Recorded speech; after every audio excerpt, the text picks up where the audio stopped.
Everybody out. There is a ghost on my floor. Honey, is she breathing? No, she isn't. She's cold. Do you want to start CPR? Her fingers are blue. Okay. How old is she? She's 16, 17.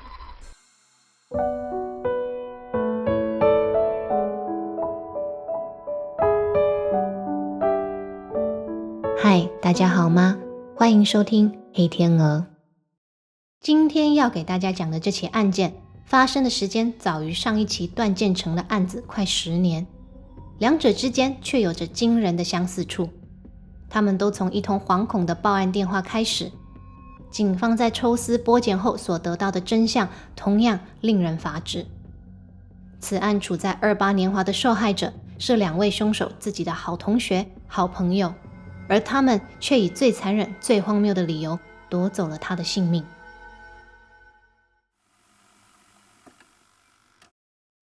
案件发生的地点为美国爱达荷州东南方的波卡特洛，它又被称作微笑之都，因为该城市数十年来都有一定药效的奇特法律。人民走在街上是真的可以因为愁眉苦脸经劝导不改善而被逮捕。波卡特洛在案发当年约有5万人口，这个小而美的城市摩门教徒众多，社区关系紧密且安全。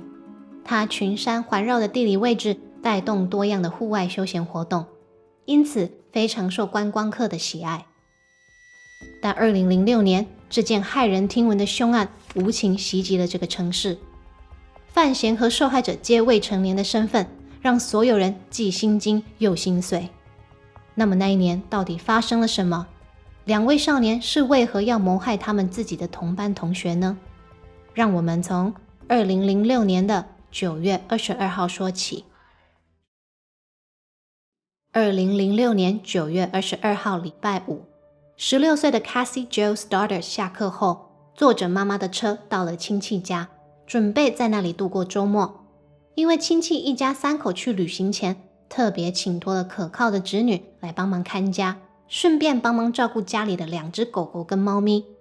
那天 Cassie 想说自己一个人也是挺无聊，于是找来了男友陪，小2口还能顺道约个会。男友抵达的时间大约是晚上6点。进门后，他告诉 Cassie， 他还邀了另外2个男同学来玩。反正房子大嘛，人多热闹。对于这个临时的通知， Cassie 虽面有难色，但也没有发怒。晚上7点左右，2个男同学到了。Cassie 一样礼貌地带他们在房子里走走逛逛。参观完一圈后，4个高中生就一起在客厅的沙发上吃着冰棒看电影。但屁股都还没坐热，2个男同学却说他们要去戏院看新上档的电影，随后就离开了。Cassie 跟男友不以为意，他们没了电灯泡也乐得开心。谁知道同学前脚一走，屋子就开始出现了各种灵异现象。先是跳电，整个房子乌漆嘛黑，再来是1楼传来窸窸窣窣的声音。稍后电力是恢复了，狗狗还是朝着楼梯口汪汪叫着。小情侣俩哪受得了，2人躲在2楼，谁都不敢下去探究竟。男友看 Cassie 很害怕，便跟妈妈通电话，说他们刚刚经历了一系列恐怖的超自然现象，请求母亲大人准许他在外过夜陪伴女友。妈妈虽不同意，但也提出了个折中方案，说如果 Cassie 愿意的话，可以一起过来睡一晚，隔天早上再驾车载她回亲戚家。Cassie 考虑了一会儿，但想到毕竟已经答应要帮忙看家和照顾毛小孩，她不愿意辜负承诺，因此最后还是拒绝了男友妈妈的好意。晚间10点30分，男友的妈妈来接人了。小2口道别后， Cassie 便回到屋子，提心吊胆地待在2楼，希望天赶快亮。隔天周六， Cassie 妈妈 Anna Stoddard 打电话给女儿，但无人接听。基于对女儿的信任，还有社区一直以来都很良好的治安，妈妈没有多想，决定等女儿自己回电。9月24号周日的午后，亲戚一家结束旅行归来，13岁的表妹知道姐姐在家，特别的兴奋，等不及想跟她一起玩，所以一下车就往屋子里冲。他咚咚咚地跑上2楼，但下一秒就被眼前所见吓得魂飞魄散。客厅里，表姐 Cassie 面朝上倒在血泊中，身体已微微发紫。Cassie 的阿姨见状，立刻拨打了911报警。What's going on? Somebody looks dead on my floor. Oh my God, it's my cousin's daughter. I need an ambulance. Let me get you over to medical. Stay on the line. Oh God, oh my God, oh my God, oh my God. Everybody hide. There's a girl dead on my floor. Honey, is she breathing? No, she isn't. She's cold. Oh my God. She's cold as cut. She's cold. Okay, do you want to start CPR? Her fingers are blue. Okay, how old is she? She's 16, 17. And her mom just drove up here. She's dead. Okay, hon, we're gonna get them coming, okay? Oh my God, okay. 警方赶到了现场，发现屋子里除了1楼有打破的玻璃，其他大致整齐，也没有物品遭窃。因此他们初步研判，凶手并非入室强盗失风而下的手。尸检报告也显示，受害者身上有高达30处的刀伤，这样的手法极有可能为情绪犯案，而且由熟人所为。再加上监视人员推估受害者身亡的时间落在周五的午夜时分，当晚曾去过房子的3名学生便成为警方接下来的调查重点。随后的几天，男友 Matt Beckham、同班同学 Brian Draper 和 Tori Adamczyk 3人皆在自己父母的陪同下，陆续到警局协助调查。警探们首先与受害者的男友 Matt 谈话。身为最后一个离开房子的人，嫌疑当然最大。不过他非但有当晚妈妈来接回家的不在场证明，随后还高分通过了测谎。警方即使疑惑，也不得不排除男友涉案的可能。9月26号与27号 Brian Draper 与 Tori Adamczyk 一前一后到警局接受审问。一开始两人交代了一套编排好的故事，但随着警探们的讯问，两人的供词也开始出现了越来越多的漏洞。首先，两人口径一致地说离开房子后去看了电影，但当被问起电影在演啥，两人却同时失智，双双不记得情节，也不记得有什么角色。Brian 甚至不记得售票员是男是女。I don't exactly know. I remember being really bored. At least you're picking up something. You're going to pick up at least one image off the screen that you saw. Tell us about one person. Describe one person you saw in the movie. What did they look like? I'm seeing a man, and he looked at a TV screen. It had white noise on it. It had the shh thing. And that's all you saw the whole movie. So how long do you think you were inside that movie theater? Grand total. We were there for maybe 2 hours. 2 hours? You were inside that movie theater? Maybe. And you don't remember one 2 hours. detail to help us out. We're trying to help you out. Yeah, I know. That's why I want to tell you. 谎言遭到揭穿后，他们便又异口同声的解释，没去看电影是因为自己跑去窃盗停在路边的车子。可当被问起那些车停在什么位置，车身什么颜色，他们又偷了什么东西，两人却又开始支支吾吾，含糊其辞。本来一蒙过去应该是没问题的，但没想到 Tori 这次的谎是同样被在审讯室里的妈妈给自个儿揭穿。I don't know what kind of cars. I don't usually pay attention to that. We passed a lot of cars. Were these cars parked on the street? On the street. We don't. They're all parked on the street. We street. don't go into cars that are in driveways usually.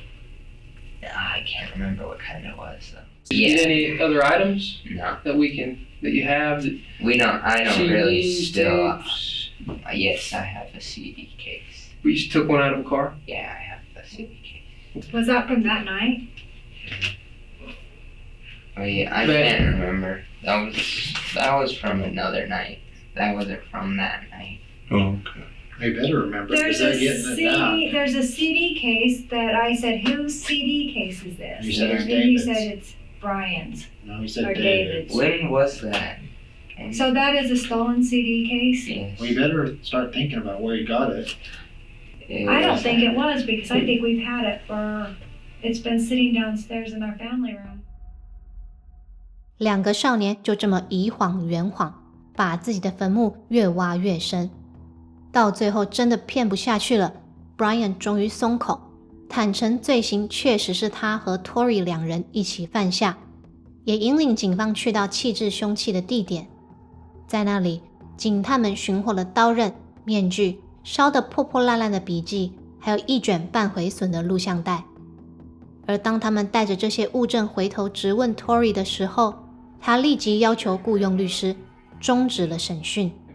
一般来说，这是警方最不乐见的情形，因为只要一有律师的介入，他们几乎很难再拿到自白，未来要将嫌犯起诉也会更加的困难。但这一次，警方成功恢复了录像带的内容，而里面的字字句句比自白更加有威力。两个少年没料到，从决定拍摄影像的那天起，他们就已经把自己半个屁股送进监狱里了。Can I talk to his intern? You can do that. Hey, look, it's Cassie. Hey, look, I don't know. Hello, Cassie. I'm getting you on tape, okay? Say hi, please. Hi. Okay, see ya. Wait, have you seen Tori? He's supposed to meet me here at 7:30, and it's 8:19. He's an hour late. You don't even care, do you? Okay. See ya.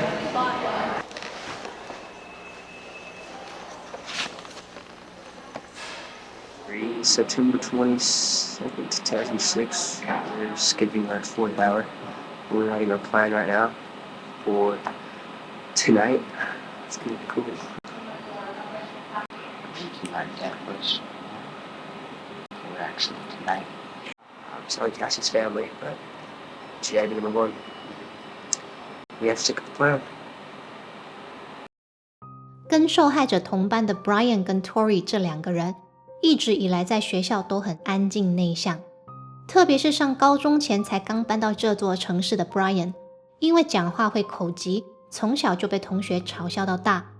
他交不到什么朋友，也对自己感到很自卑。然而在新学校遇到 Tori 的时候，情况改变了。Tori 说到自己喜欢血腥的恐怖片，特别是《惊声尖叫》这部经典之作，他对里面恐惧和暴虐的氛围深深着迷，自己一直都想尝试夺人性命的快感。而 Brian 则说，他仰慕科伦拜事件的主谋，对于有能力主宰他人生死的感觉尤其向往。因此，当这两个人碰在一起，就成了最致命的毒药。他们很快地把谋害他人的想法拟定成计划，并决定先从自己身边的人开始。而那个美丽、成绩好、他们想追又追不到的女同学 Cassie Stoddard 和她那个令人羡慕嫉妒恨的男友，便成为了绝佳的目标。There should be no law against killing people. I know it's a wrong thing, but hell, you restrict somebody from it, they're gonna want it more. We found our victim, and sad as it may be, she's our friend. But you know what? We all have to make sacrifices. Our first victim is going to be Cassie Stoddard. She's going to be alone in a big, dark house out in the middle of nowhere. How perfect can you get? 9月22号礼拜五那天，其实已经是 Brian 和 Tori 两人第 N 次的尝试。先前每要下手的时候，对象要么不在家，不然就是有人陪。所以当知道 Cassie 和男友 Matt 晚上将在地处偏远的亲戚家顾房子，他们喜出望外，决心这一次出手一定要成功。时间回到当天晚上7点多，两人趁着参观房子的时候，将地下室的门锁打开，以便稍后神不知鬼不觉地从外面潜入。在借口要前往戏院看电影而离开后，他们其实哪儿都没去，回头埋伏进了房子的地下室，开始穿戴手套和精心制作的面具。没错，他们不只要犯罪，还要够吓人，而且要重现经典恐怖片惊声尖叫的情节。接下来，他们打破烟灰缸，制造声响，想要先把男生引下来，解决掉他之后，再来处理女生。谁知道情侣俩都是老鼠胆，没人敢下楼来探查。等不到人的他们，只好开始在变电箱动手脚，一会儿开，一会儿关。的确是把楼上的人吓得不要不要的，但情侣俩反而以为是自己撞鬼了，死守在2楼，躲好躲满。故事接下来的发展，想必大家也猜到了。在地下室的2人等男方离开后，便上楼以刀攻击 Cassie， 直到她停止了呼吸。而事后2人回到车上，也将这一个梦想终于成真的时刻，用录影机记录了下来。Flipped her house. This is not a fucking joke. I'm shaking. I stabbed her in the throat and I saw her lifeless body just disappear. Dude, I just killed Cassie. Oh, that felt like it wasn't real. I mean, it went by so fast. Shut the fuck up. We gotta get our act straight. It's okay. Okay, let's buy movie tickets now. Okay. Come on, let's go. No. Goodbye. 2006年9月27号，2人立即被以谋杀罪起诉。接下来的庭审环节，基本上就是看他们俩互相推卸责任，看他们怪媒体宣扬犯罪，看他们怪恐怖片做了不良示范。那2个在录影带上意气风发、夸下海口说要超越连环杀手们的少年，此时此刻还不如一个懂得说请、谢谢、对不起的幼稚园小朋友。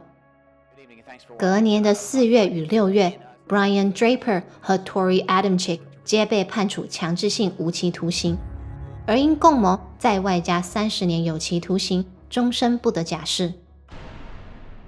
2013年，关押在狱中的2人，在纪录片《Lost for Life》中，都被制作人问起那个我们迫切想要知道答案的问题：为什么？他们当时为什么会做出这种事？而这些年，因着相同罪名入狱，吃着同样牢饭，呼吸着同样空气的2人，竟给出了截然不同的答案。I tried all these different identities, and I couldn't, find an identity that I could not be pushed out of, I guess. So I got into Columbine, disenfranchised, kids who don't fit in anywhere. They were in the spotlight, and that's what I wanted. I wanted to be in the spotlight. I remember the first article I read about my case. Geez, I mean, they made me sound like this brutal, cold, psychopathic killer. We were talking about Brian. They were making you just like Brian. They put us like as the same person. I only hung out with him for 6 weeks before this happened. I think it's crazy how the last week of me being on the street, being free, really has affected the rest of my life. If you were to watch that video and nothing had happened, it would literally be a joke.